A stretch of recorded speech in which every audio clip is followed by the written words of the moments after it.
Vous écoutez Radio Lomé, il est 12h30.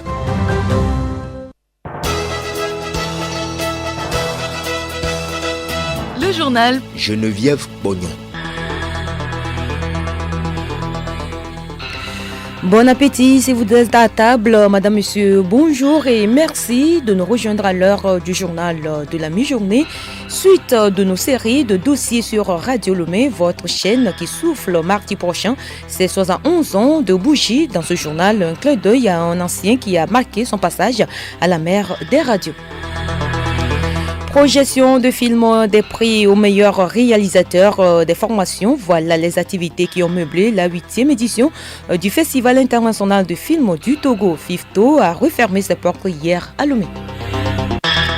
Le président tchadien Mahamat Idriss Déby Itno tend la main à tous les exilés et les invite à regagner le pays. Il l'a fait savoir dans son allocution à la veille des 64 ans de l'indépendance de son pays. Et puis, dans la rubrique bien-être de ce dimanche, Bénédicte Kanda nous parle des bienfaits de la sieste.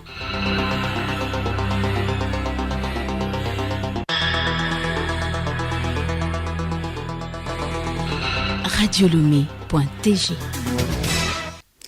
Une fois encore, bonjour et nous ouvrons ce journal par la culture. Les natifs de la préfecture du Zio peuvent désormais consommer le nouvel haricot. Le temps a été donné hier au cours de l'apothéose de leur fête traditionnelle à Izan à Thiévier. Une manifestation festive qui a marqué l'événement en présence de la chef du gouvernement Victoire Tomiga Dogbé, du président de l'Assemblée nationale Kodjo Adedje, des membres du gouvernement et des députés. Reportage Angèle Moutoji.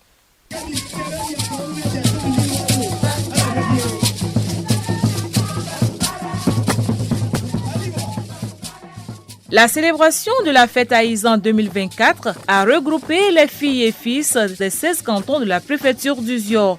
Elle offre l'occasion aux natifs de Zio de vivifier dans la joie leur culture. C'est la 52e édition placée sous le thème « Engagement individuel et collectif au service de la paix et du développement ». Paul Dioka, président du comité d'organisation. La paix, c'est l'autre nom du développement. Alors, lorsque nous cultivons la paix, naturellement, le développement va suivre. Aïza, c'est notre label. Et partout où nous passons, qu'est-ce que nous allons montrer aux autres si ce n'est pas ce qui nous caractérise? Plus qu'une fête, Aïzan est un moment de retrouvailles des filles et fils du milieu. D'aucuns ne cachent pas leur joie d'être là. Nous sommes en joie à ce moment, en fêtant la fête Aïzan, parce que c'est une fête de retrouvailles pour nous. Nos frères qui sont en haut diaspora et qui sont dans les autres pays de l'Afrique reviennent. Et ensemble, on passe au développement du milieu et on fête ensemble. Ça nous rappelle l'histoire de nos vieux.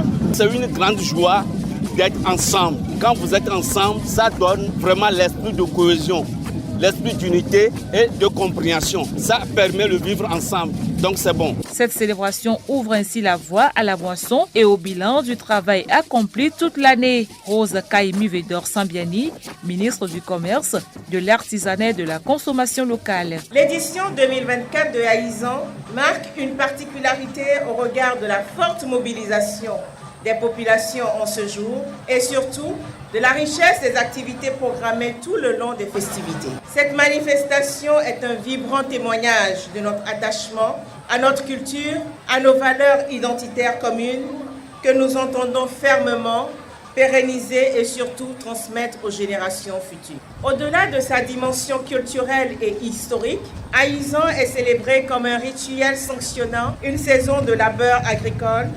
En un mot, une fête des moissons, une occasion de faire le bilan du travail accompli durant toute l'année en traçant dans la foulée des perspectives pour le futur de la société. Elle est marquée par plusieurs prestations des groupes folkloriques, la démonstration de la chasse par les chasseurs, la remise de prix aux lauréats des différentes activités qui ont meublé cette célébration et la dégustation du haricot. Le ton est ainsi donné à la consommation du nouvel haricot. Et toujours au chapitre de la culture, des prix aux réalisateurs, projection des films, compétition des films dans les différentes catégories. Voilà ce qui a retenu l'attention des acteurs du cinéma et les cinéphiles pendant une semaine. La 8e édition du Festival international du film du Togo, FIFTO, a refermé ses portes hier à Loutnoïoué. Au cours de cette semaine, une cinquantaine de films ont été projetés, dont une trentaine en compétition dans les catégories Clap Ivoire, long métrage documentaire et les films internationaux. Dans la catégorie Clap Ivoire, c'est le film documentaire Au pays des Batamariba de la réalisatrice Derman Yassira qui a été primée. Elle a reçu une attestation de participation, un trophée et un chèque de 1 million de francs CFA. Il faut reconnaître que toutes les œuvres qui ont été présentées à ce festival étaient de belles œuvres, étaient des œuvres de taille. Donc la concurrence était rude, mais ce trophée vient aussi confirmer que nous avons fait du bon travail et que le travail est reconnu aux yeux de tout le monde, aux yeux de ceux qui n'ont pas été sur les plateaux ou ceux qui n'ont pas été là quand on était en train de tourner. Donc ça donne vraiment envie de continuer et de travailler. Je viens de recevoir quand même des conseils. On m'a dit qu'il faut essayer de refaire du bon travail, félicitations et tout, et ça me réconforte vraiment. Dans la catégorie long métrage documentaire, c'est le film 112 de Joël Thiédré, producteur-réalisateur qui retrace l'histoire des rails d'Abonou à Blita. Le film 112 retrace l'histoire de la ligne 112 qui va d'Agonou jusqu'à Blita. Et donc c'était la ligne ferroviaire qui a été complétée par les Français au départ des Allemands après la Première Guerre mondiale. Les Allemands avaient conçu le chemin de fer de Lomé à Agonou. Donc quand les Français sont venus, ils ont complété le chemin de fer d'Agonou à Blita. Et donc le premier nom qui était décerné à la ville de Blita à l'époque, c'était 112 parce que la distance entre Agonou et Blita faisait 112 km. Je reviens un peu sur cette histoire qui a fait la gloire vraiment de la ville de Blita parce que c'était le terminus du chemin de fer au Togo. La ville de Blita était une sorte de trait d'union entre le nord et le sud. Ça fait vraiment de cette ville un poumon économique du Togo. Pour le ministre de la Culture et du Tourisme, Dr Kossi Beignon Lamadokou, cette édition est un succès. Nous sommes très heureux du succès que l'événement a rencontré. Cette édition que nous avons décidé d'internationaliser en ouvrant la compétition aux acteurs étrangers. Et sans nous tromper, au regard des nombreuses candidatures de films étrangers enregistrés et aussi au regard du résultat que nous venons d'avoir, nous pouvons dire avec beaucoup de fierté que cette édition a été un succès total. Nous avons à cœur de partager nos expériences entre nous, nos savoir-faire entre nous, et c'est ce que nous faisons. 3 projets de films ont reçu des bourses de développement dans la catégorie de projets film-fiction dénommée Pitch. De la culture à la décentralisation, la journée africaine de la décentralisation et du développement local, célébrée chaque 10 août, cette journée constitue un cadre de réflexion pouvant définir des dispositions nécessaires pour la consolidation des acquis relatifs à la décentralisation. Hervé Segbonou. Pendant une semaine, les élus locaux et leurs collaborateurs ont échangé sur les opportunités relatives à la décentralisation, une aubaine pour les différents acteurs de fédérer les énergies et partager les expériences pour le bien-être, pour le bien des communes togolaises. Awaté Rodabalo, ministre en charge de la décentralisation. La journée africaine de la décentralisation et du développement local, célébrée chaque 10 août, est un événement annuel panafricain qui vise à rappeler à tous les Africains du continent et de la diaspora et aux gouvernements locaux non seulement l'importance de la décentralisation dans la construction de l'Afrique, mais surtout montrer la contribution des collectivités territoriales au développement des États membres de l'Union africaine. C'est donc un moment propre pour passer en revue les succès, mais aussi mûrir les idées et partager les réflexions en vue d'anticiper sur les défis et enjeux du secteur de la décentralisation. Les discussions autour des différents thèmes serviront de déclic, pouvant définir des bonnes stratégies pour l'éducation de la génération future. Awaté Rodabalo.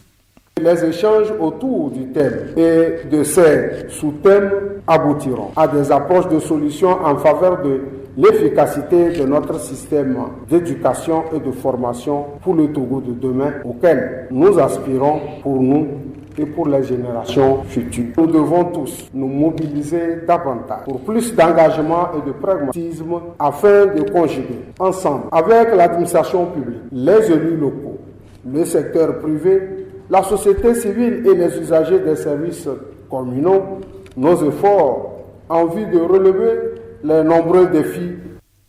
Le thème de cette année est établir un système d'éducation et de formation solide ancré dans la réalité de l'Afrique au niveau local, un thème qui cadre avec les réalités du Togo. Ayaouli Kwaku, maire de la commune AV2.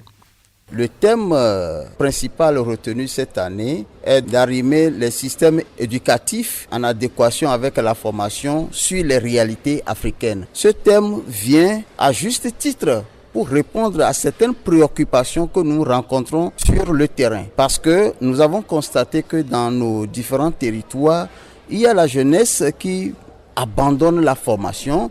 Le système éducatif aussi n'est pas tellement lié à ce qui doit normalement se faire pour permettre quand même à nos jeunes, une fois encore sortis dans leur centre de formation, de commencer à faire quelque chose. Autre sujet de cette édition, journée de prière et d'intercession pour le Togo hier à Lomé, une initiative de la congrégation chrétienne du Togo. Il s'est agi de prier pour la paix et le bonheur au Togo et surtout la bénédiction des autorités togolaises. Azonko Sename y était, voici son reportage.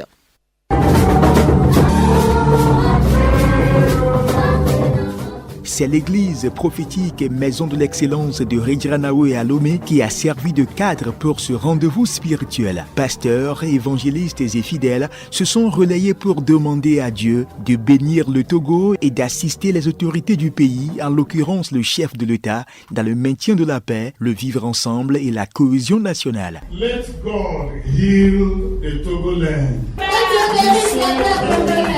Let God protect our beloved President, His Excellency Foy Sosina Nyasigbe.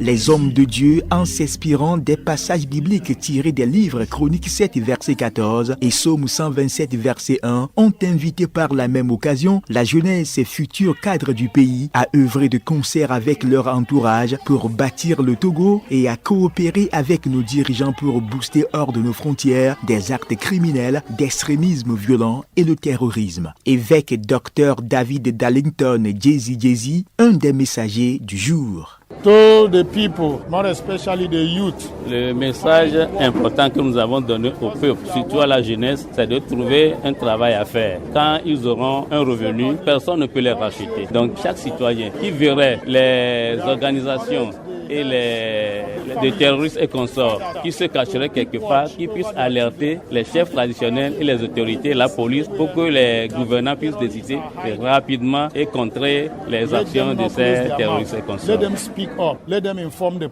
Cette démarche spirituelle a été vécue avec ferveur et dans une grande mobilisation avec la présence de plusieurs autorités administratives et traditionnelles. Togbu Tetevi Aklama, notable du chef canton d'Amoutié à Lomé. Nous rendons grâce à Dieu pour cette journée de prière que la CCT a pu organiser, non seulement en honneur du chef de l'État, mais pour toute la population togolaise. Nous avons vécu une journée dense, riche en prière et en chansons. Cette journée de prière s'inscrit dans le cadre de la convention annuelle de la congrégation chrétienne du Togo.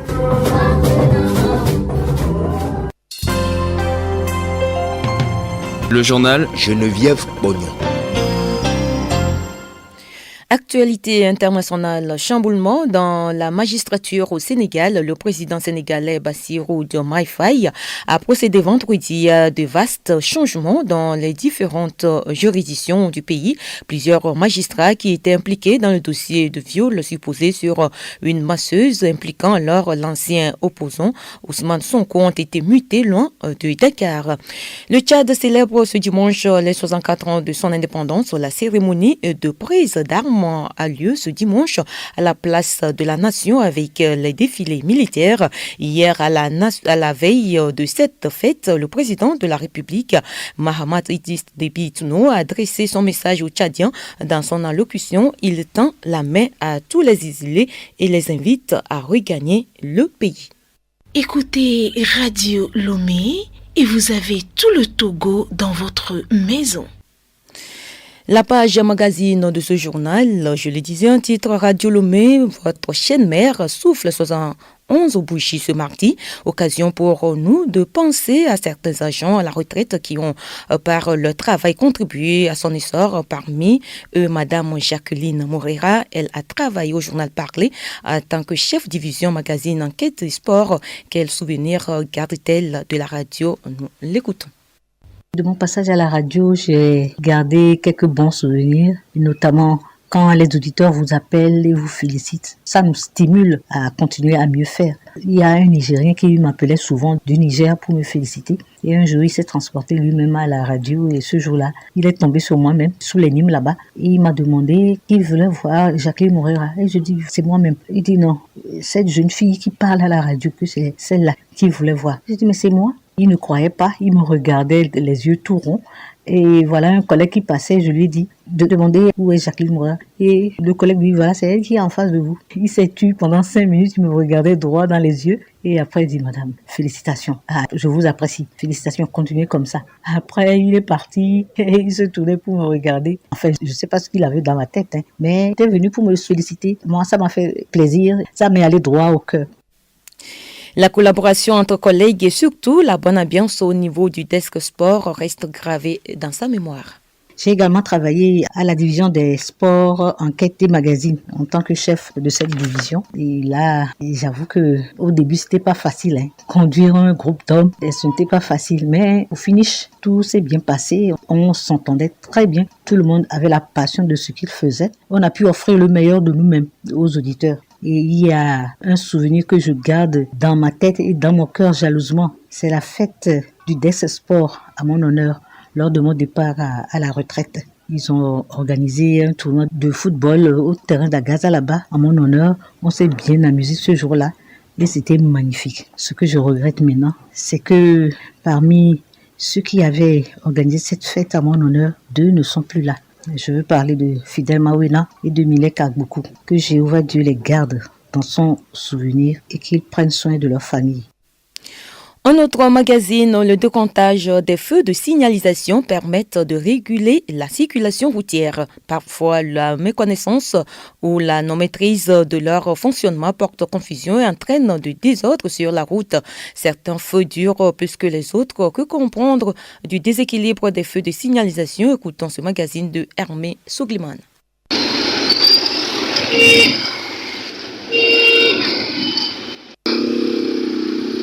Nous passons parfois plus de temps à certains feux tricolores. Cela donne l'impression que le feu rouge dure plus que le vert. Pour comprendre ce phénomène, nous posons la question à Kwante Tchologue. Il est promoteur de l'auto-école La Sympathie. Avant d'installer les feux tricolores, ça nécessite une étude approfondie pour voir le flux sur les artères. Donc c'est ce qui fait qu'aujourd'hui, on ne peut pas avoir le même minutage sur les feux tricolores. Au niveau d'Atikoumé, on voit 85 pour le feu rouge, 30 pour le vert. Oui, c'est normal. Et la circulation est plus dense de l'autre côté que l'autre artère qui a croisé. Donc il faut minimiser un peu le passage à tout moment. L'autre volet expliquant un tel fonctionnement des feux de signalisation est l'addition du feu orange. Que même ce soit l'ancien système, vous allez voir que le feu rouge dure souvent par rapport au feu vert, parce que c'est la somme de la durée du feu rouge et de la durée du feu orange ou jaune qui ne coûte que quelques secondes. On a réduit tout au vert pour que ça puisse donner un bon fonctionnement de la circulation routière. Selon Conté, pour les usagers qui sont parfois pressés, il vaut mieux respecter le code de la route. Si les gens ont l'impatience d'attendre les feux tricolores, alors que le code de la route, il faut le respecter à tout prix, qu'ils n'ont pas raison de dire que je suis impatient. Et c'est ça qui crée la violation de ces feux et pour tomber entre les mailles de la police pour infraction. Une chose est sûre, les feux de signalisation permettent d'avoir une circulation fluide sur la route. Et puis la rubrique bien-être à présent, dormir en journée à longtemps a été considéré comme un signe de fainéantise et pourtant la sieste est un véritable cadeau pour l'organisme. Les bienfaits de la sieste sur la santé avec Bénédicte Kanda. Que ce soit sur le cerveau ou sur le corps, les bienfaits de la sieste sur l'organisme sont aujourd'hui incontestables. D'abord, elle met de meilleure humeur. On le sait, une mauvaise nuit de sommeil peut parfois nous mettre de très mauvaise humeur. Dans ce cas, Faire une sieste dans la journée permet de recharger les batteries, de diminuer la fatigue et d'améliorer notre humeur. La sieste améliore aussi les fonctions cognitives. Pendant une sieste, le corps se met au repos et le cerveau aussi. Des études sur des pilotes d'avion ont montré que leur vigilance et leur performance cognitive étaient meilleures après une sieste. Ensuite, la sieste favorise la mémoire et l'apprentissage. Le sommeil est l'occasion pour le cerveau de reconstruire ses connexions neuronales, mais aussi de consolider l'enregistrement et le traitement des informations reçues pendant la journée. Dormir en journée est donc une façon de mettre le cerveau en pause pour l'aider à mieux mémoriser. Elle aide ainsi à réduire le stress et à rééquilibrer le système nerveux. Une étude a également mis en évidence les bienfaits de la sieste dans la réduction de l'hypertension artérielle. La sieste favorise la productivité et participe au renforcement des défenses immunitaires. Bénédicte, on sait aussi qu'il y a différents types de siestes qui vont de la micro-sieste d'environ 10 minutes à la sieste courte d'une durée de 15 à 30 minutes et à la sieste longue qui peut s'étendre sur 3 heures, bien évidemment réservée à ceux qui ont du temps devant eux. Quels sont alors les conseils pour avoir une sieste réparatrice? Eh bien, il est conseillé de faire la sieste entre 13h et 15h. S'installer dans un endroit calme et le plus sombre possible pour ne pas être dérangé par le bruit ou la lumière. Trouvez une position confortable, le mieux étant de s'allonger. Si vous devez rester sur votre chaise de bureau, appuyez votre tête en arrière sur le dossier de votre siège ou sur un coussin. Mettez un réveil pour ne pas dépasser le temps que vous avez à disposition. Si vous n'arrivez pas à vous endormir, fermez simplement les yeux et respirez profondément pour reposer votre corps et votre mental. Point final à ce journal un peu long, l'actualité oblige. Merci de votre fidélité d'écoute. Merci également à toute l'équipe qui a contribué à sa préparation. Avant de nous séparer, retenez pour l'essentiel qu'il y a eu des projections de films, des prix aux meilleurs réalisateurs des formations. Voilà les activités qui ont meublé la 8e édition du Festival international de films du Togo. FIFTO a refermé ses portes hier à Lomé.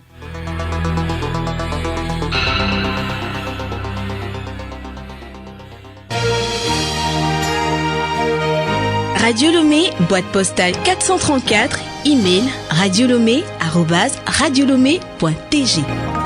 radiolomé.tg